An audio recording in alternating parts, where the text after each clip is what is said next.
We have an update. Outrage over 8 Democrats, 8 Democratic senators to be exact, who caved in to the GOP shutdown. Here's some of the response. Just a quick explanation for those that caved. Liz Durbin, very old and very rich. Jackie Rosen, pretty old and very rich. Fetterman, literal brain damage made him go right-wing, like parts of his brain were physically broken and his politics changed. Catherine Cortez Masto, pretty old, kinda rich. Jean Shaheen, very old and pretty rich. Maggie Hassan, not as old, still pretty rich. Tim Kaine, old, kinda rich, not as much as you'd expect. And Angus King, very old, very rich. Anyway, kids, maybe that'll give this all some context. Let's hope these old rich wake up before the next vote and realize they did all this, put America through hell, standing up for one thing once in their lives, gave the up and got nothing except some orange Cheeto dust around their lips. Well, they explained themselves. Here's how most of the senators explained their vote. How do you explain, though, to your constituents why it was worth it to put up this fight for so long when in the end you did not get your key demand? Because it wasn't working. How long would it take to not get a response to say it isn't working? In other words, it's been 6 weeks. There's been the Republicans made it clear they weren't going to discuss the health care issue, the Affordable Care Act tax credits, until the shutdown was over. Gives us a path forward to possibly do something about the horrendous ACA tax credit cuts that are otherwise coming. It's become clear after 6 weeks of the shutdown that the strategy of shutting down the government and forcing the Republicans to talk about the ACA wasn't working. So standing up to Donald Trump didn't work. It actually gave him more power. I need a moratorium on mischief. My Virginians have been suffering under this administration. The shutdown started on January 20. I need a moratorium on the punishing of the federal workforce. Yeah, but I mean, some people think that there's a capitulation if you only agree to a standalone vote. We need to understand how the Senate works. We have brought this issue as a major national issue from zero to a major factor, I think, in the last election. And I think we're going to continue to make it an issue. We need to get this economy moving again. That's what I'm focused on, as well as making sure we get a vote and we do something about the cost of health care for millions of Americans. And I'm sure Senator Thune gives you his word. His word is good. And I'm sure you believe that. I believe his word is good. Okay, well, so there is a senator who called BS on their explanations and decided that, he's going to disagree with their newfound logic, Senator Bernie Sanders. Here it is. To my mind, this was a very, very bad vote. What it does, first of all, is it raises healthcare premiums for over 20 million Americans by doubling, and in some cases tripling or quadrupling. People can't afford that when we're already paying the highest prices in the world for healthcare. Number two, it paves the way for 15 million people to be thrown off of Medicaid and the Affordable Care Act. Studies show that will mean that some 50,000 Americans will die every year unnecessarily. And all of that was done to give $1 trillion in tax breaks to the 1%. As everybody knows, just on Tuesday, we had an election all over this country. And what the election showed is that the American people want us to stand up to Trumpism, to his war against working class people, to his authoritarianism. That is what the American people wanted, but tonight, that is not what happened. Well, all right, let's get into it. Very sad day. Put them up full mask.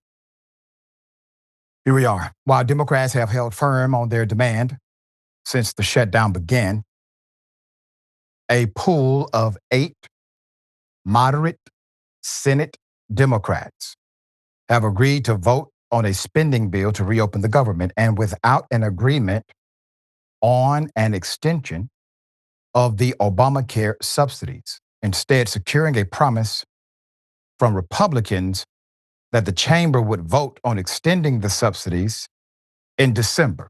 Basically a pinky promise from Senate Republicans. The agreement also includes a reversal of the mass firings of federal workers by the Trump administration since the shutdown began on October 1st. I'm going to talk about that in just a moment. And would ensure federal workers receive back pay.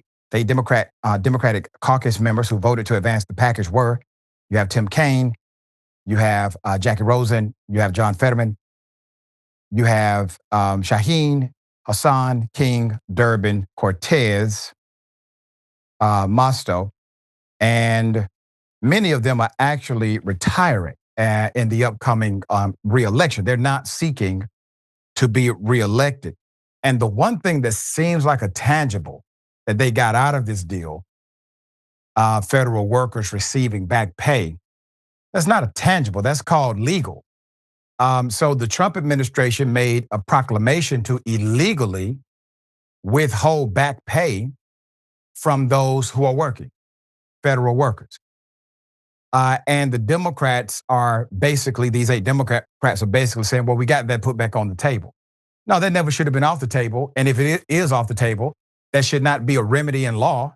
It's a remedy in case law because that entity, meaning that agency, would have to defend that particular action. Now they don't, by the way, because, well, you all made it part of a bargaining chip. While Senate Minority Leader Chuck Schumer voted against the bill. Now, this is where politics comes in. He voted against the bill after massive public pressure. Still, myself and others are calling for his resignation. Why? Because he allowed the vote. He's in charge. He allowed the vote. He did not have to allow the vote in the first place. There's more. Congressman Ro Khanna, whom we have had on this program, called for Schumer to be replaced. Quote, Senator Schumer is no longer effective and should be replaced. If you can't lead the fight to stop healthcare premiums from skyrocketing for Americans, what will you fight for? Reactions from other elected Democrats. Representative Hakeem Jeffrey, the House Democratic leader, was livid about the senator and threatened, quote, we will not support spending legislation advanced by Senate Republicans that fails to extend the Affordable Care Act tax credits. Governor Newsom, one word, pathetic. J.B. Pritzker said, quote, this is not a deal, it's an empty promise. Trump and his Republican Congress are making healthcare more expensive for the middle class and ending it for working families. Time for Democrats to stand tall for affordable health care. AOC posted on X, quote, the average monthly SNAP benefit is $177 a person. The average ACA benefit is up to $550 a person per month. People want us to hold the line for a reason. This is not a matter of appealing to a base. It's about people's lives. Working people want leaders whose word means something. Jasmine Crockett wrote in the following statement, quote, I'm heading back to D.C. to vote no on this short-term funding bill because it fails to address the healthcare crisis Republicans created. House Democrats have been clear from day one. We're holding the line to make sure that our constituents and theirs have access to affordable healthcare. Our fight is for the people who cannot afford another hit for the families watching their healthcare costs skyrocket and wondering how they'll make it to the next month. I will not look at crumbs and pretend that Republicans have offered a 5-course meal. This is more than sad, right? So Democrats actually had the support of the masses in order to take out the villain. Who's the villain? Well, bad policy is. And for the first time in many years, people are actually looking at policy again rather than just personality. So Donald Trump's, well, his popularity has gone in a toilet because his personality cannot overcome the policy impact that people are actually feeling. So now Democrats have an opportunity. Democrats have been talking about policy every single year. Policy, policy, policy. And they have fundamentally been right. But then when the opportunity comes to stick to a policy argument that the people are supporting you on, you decide to cave. And then for Schumer to play the political game, allow the vote, but also vote no, was insanity. And most people won't get that nuance, and he knows that. That's why we provide it. Senator, you have been in your elected capacity prior. You have been inside of these halls where people talk outside of the context of official record. What in the hell happened here? Like, you hit the nail on the head in terms of people not understanding this. Schumer played a shell game. Right. When you laid out, he didn't have to allow the vote. You have a minority leader. You have an assistant minority leader. You have a minority whip, and you have an assistant minority whip. I was the whip at one point in time in my state.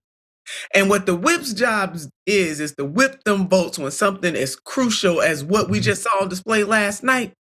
And then, yeah, it comes a time where there might be some consequences and repercussions in your caucus when it comes down to something of this magnitude. If we can't whip people on doing the right thing. Chuck Schumer, Senator Chuck Schumer, got all the power in his hands in terms of controlling his own caucus dock. And if he can't control the caucus, he should have stepped aside a long time ago. I'm glad to see some of my sisters and brothers and family and friends calling for him to step down. I've been calling for him to step down. Matter of fact, I believe that anybody who was the leader before the second tour of duty of President Donald J. Trump has to go. And that's including Leader Hakeem Jeffries. Now, Doc, I know they're going to go back and the House is going to hold. But Leader Jeffries was asked today, do you think Leader Chuck Schumer should step down, or do you support him? He said he still support him. So I can't roll with it. Okay, yeah, I cannot roll with you being okay that premiums are going to double. People who are underinsured or uninsured are going to get hit even more. Senator Bernard Sanders was absolutely right. It is a stain on the Democrats. You know, Doc, one of my friends said it's like being in a boxing ring and you boxing your heart out. And you may lose a few rounds, but you rounding home, and baby, you got the advantage in about the 10th round or so. And then somebody in your corner throw in the towel, unbeknownst to you.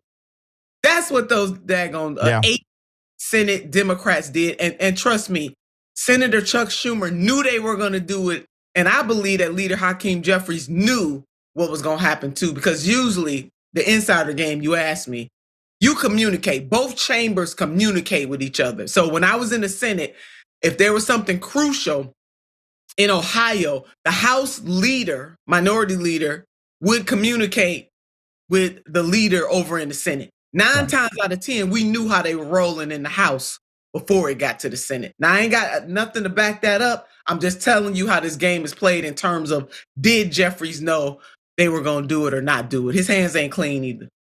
Yeah, well said. We'll bring you updates as they come.